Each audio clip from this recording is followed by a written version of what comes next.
অপরাধী তাদেরকে চিহ্নিত করে নিশ্চিত হয়ে আইনের আওতায় নিয়ে আসা হোক। আর আমার তরফ থেকে আমি ব্যক্তিগতভাবে কাজ করতে যে আমার একটা অভিজ্ঞতা হয়েছে, সব কিন্তু আমরা চিহ্নিত করেছি। ইনশাল্লাহ আমরা এই সব কিছু কিন্তু আদালতে উপস্থাপন করার মতো করে আমাদের প্রতিবেদন দিতে পারবো। তার চেয়ে ভালো হয়। একটু প্রশ্ন রাখতে চাই এখানে, এখনো কিন্তু অনেকে নিখোঁজ, এখনো আমরা জানি না যে তাদের কি হয়েছে। তাদেরকে আসবো, তার আগে আমি আপনাকে একটা জিনিস বলি। অপরাধ চিহ্নিত হচ্ছে, অপরাধী চিহ্নিত হচ্ছে, এবং অনেকে এখন একটু জিনিসটাকে কিভাবে আবডাল করা যায় চেষ্টা করছেন, কিন্তু তাদের এই চেষ্টা সফল হবে না। কেন হবে না? তাদেরও মনে রাখতে হবে যে তাদের কমিউনিটির ভিতরও কিন্তু এই কাজটিকে অধিকাংশ মানুষ সমর্থন করে না। আপনি এই আছেটা প্রমাণ করা খুব কঠিন ছিল। বিশ্বাস অবিশ্বাসের জায়গা থেকে কিন্তু ফ্যামিলিগুলিকে বলেছি আমরা যে তথ্যটা এরকম আছে। দেখেন, কাজ করতে যে অনেক মানুষের সহযোগিতা পেয়েছি, এবং এই সাম্প্রতিককালের একটা ঘটনা আমি এটা বলতে চাই। একজন লোক এসে আমার সাথে পরিষ্কার কথা বললেন। আমার প্রথম মনে হয়েছিল উনি আমাকে ট্রাপে ফেলতে চাচ্ছেন, কিন্তু ঘটনার যেভাবে বর্ণনা দিলেন সেটা কোনো ট্রাপ হওয়ার সুযোগ নেই। তিনি বললেন যে মোহাম্মদপুর এলাকায় একটা বস্তির নাম বললেন, ওর পাশের থেকে একটা বাড়ির থেকে গভীর রাত্রে ঘেরাও দিছে, ভোর রাত্রে ওখান থেকে একজনকে উঠিয়ে নেওয়া হয়েছে, এবং তার নাম সে জানতো না। শুধু গাড়িতে উঠিয়ে নেওয়ার পর ওই ভদ্রলোক আজানের সময় বলছে যে আমি কোরআনে হাফেজ, আমাকে একটু নামাজ পড়ার সুযোগ দাও। ওই গাড়িতে যারা ধরে এনেছে তারা শুধু পরিচয়টুক জানতে পেরেছে যে উনি একজন কোরআনে হাফেজ, নামটাম জানতে পারেনি। এইটা কি হয়েছে? তারপর তাকে নিয়ে গেছে, পরবর্তীতে সকালবেলা এসে ওই হ্যান্ডকাপ, মুখোশ এবং দড়ি ফেরত দিয়েছে। এটার মানেটা হচ্ছে, তার বক্তব্য, সে অনেকদিন কাজ করছে, এটার মানে হচ্ছে খালাস, অর্থাৎ তাকে মেরে ফেলা হচ্ছে। এবং সত্যি এখন পর্যন্ত কিন্তু তার কোনো সন্ধান নেই। আপনি আরেকটা প্রশ্ন রেখেছিলেন যে যাদের এখনো আমরা সন্ধান পাই। দেখেন, আমাদের কাজের একটা গুরুত্বপূর্ণ অংশ কিন্তু যে এখনো যারা ফিরে আসেনি বা যাদের সন্ধান আমরা করতে পারিনি, আমরা মোটামুটি অধিকাংশ তথ্য আমরা 100% বলা কঠিন পেয়ে যাব। এবং আরও বিশ্বাস করি যে মানুষের ভিতরে তো সততা জাগবে, মানবতা জাগবে। যেমন একজন এসে স্বীকার করছেন, আমার তো বিশ্বাস আরো অনেকে এসে স্বীকার করবেন। এবং আমাদেরও আহ্বান জানানো উচিত, যারা যা কিছুই জানেন না কেন, এমনকি কারো কাছে যদি একটা পুরানো সিসিটিভি ক্যামেরার ফুটেজও থাকে সন্দেহজনক, আপনারা কমিশনকে দেন, আমরা সেটা যাচাই বাছাই করে দেখি। কারো কাছে যদি কোনো রকম, এমন তো হতে পারে যে আমি সব জানি কিন্তু আমি বলতে পারছি না, আমি নিজে ফেঁসে যাব, ঠিক আছে, একটা উড়ো চিঠি দিয়ে আমাদেরকে তথ্যটা দেন, আমরা সেখান থেকে যাচাই করি। বা আপনি দিচ্ছেন না, আপনি আপনার একজন ঘনিষ্ঠ জনকে দিয়ে আমাদেরকে। আপনার কাছে জানতে চাই এখানে যে দেখেন, আমরা তো দেখছি যে শুধুমাত্র রাজনৈতিক ব্যক্তিত্ব বাবা সালাউদ্দিন কাদের চৌধুরী বাবা, শুধু এই কারণে হুম্মাম কাদেরকে ধরে নিয়ে গেল।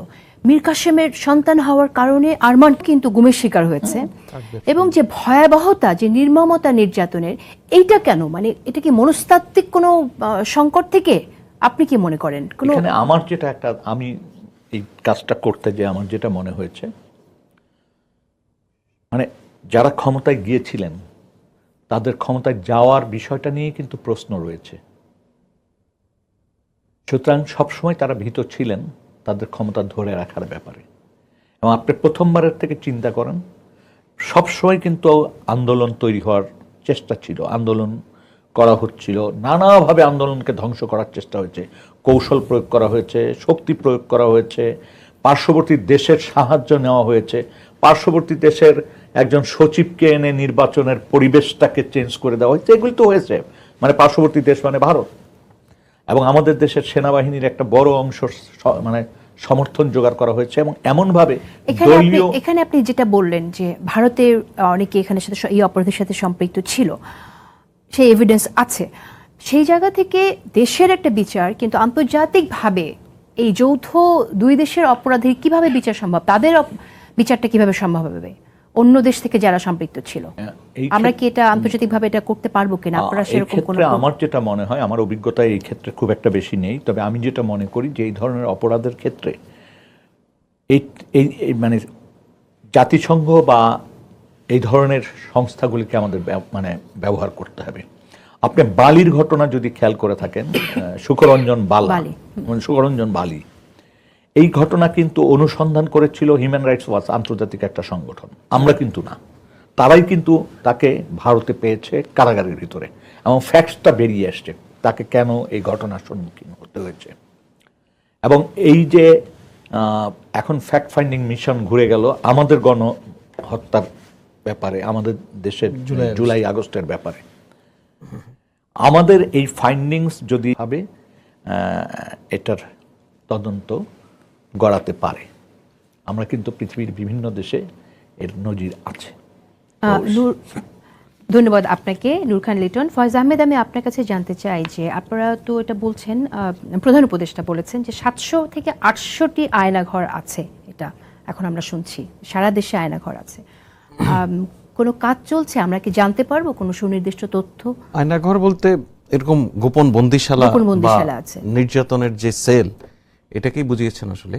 এটা স্যার যেটা বলছেন প্রধান উপদেষ্টা, সেটা তার ওনার না, নূর খান লিটন ভাইরা যেই কমিশন, ওনাদের অনেক ফাইন্ডিংস আপনারা মানে ইনফ্যাক্ট ওনাদের মাধ্যমেই আমরা যেটা জানতে পেরেছি যে এরকম অনেক ভিকটিমের কথা ওনারা জানতে পারছেন যে জীবনে কোথাও একটা জিডি করার চেষ্টাও করেনি, অনেকে তো জিডি করতে গিয়ে পারেনি।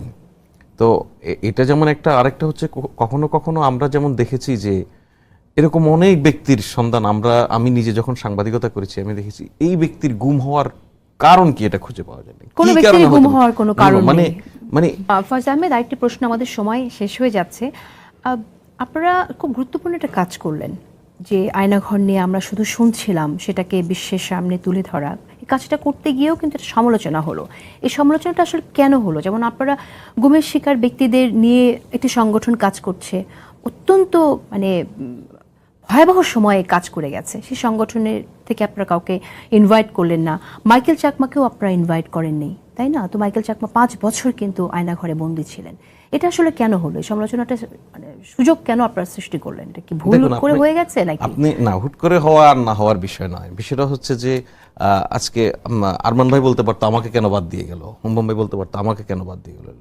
এটা কোনো বড় ধরনের কোনো সমস্যা না। আমি আবারও অনুরোধ করব আপনার মাধ্যমে এই মানে দেশবাসী যারা দেখছেন, এটা কোনো বিষয় না। তারা দুঃখ প্রকাশ করছে, তাদের দুঃখটা বিষয়। ফয়েজ আহমেদ, অফকোর্স আমি তোমাদেরকে এটা বলতে পারেন, আপনার তো ইচ্ছা আছে, আপনি তো এই